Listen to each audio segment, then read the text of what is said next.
আসলে প্রোগ্রামটা অনেক সুন্দর হয়ে গেছে। তবে আমি শবনম বুবলী ও ঢালিউড মেগাস্টার শাকিব খানের নিউ ইয়ারকে একান্তের সময় কাটানোর রোমান্টিক ছবি যখন ভাইরাল, তখনই প্রকাশ্যে দেখা গেল অপু বিশ্বাসকে। অপুর চেহারাই বলে দিচ্ছিল শাকিব বুবলীর ছবি দেখে মানসিকভাবে ভালো নেই তিনি। অপু প্রাণ খুলে হাসছিলেন, কিন্তু চেহারায় ছিল দুঃখের ছাপ। একটি বই উন্মোচনে বনানীর একটি অনুষ্ঠানে গতকাল গিয়েছিলেন অপু।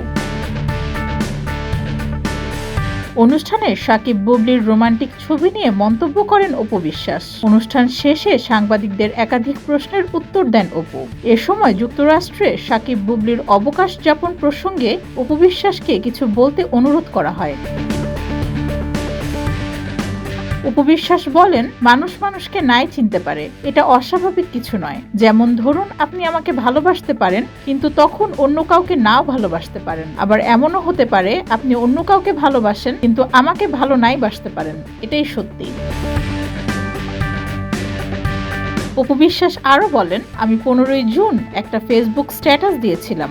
যদি কেউ সেটা না পড়ে থাকেন, তবে আজকে অবশ্যই স্ট্যাটাসটা পড়ে নেবেন, তাহলেই আপনাদের প্রশ্নটির পরিষ্কার উত্তর পেয়ে যাবেন। ছোট বোন, আমি দেখতাম ও ঘোড়া চালাতো। এ সময় অপু হেসে সাংবাদিকদের সাথে কথা বলছিলেন, কিন্তু অপুর দুঃখ ভরা মুখ দেখে বোঝা যাচ্ছিল শাকিব বুবলীর ছবি দেখে কষ্ট পেয়েছেন তিনি। ডেস্ক রিপোর্ট, যুগের চিন্তা।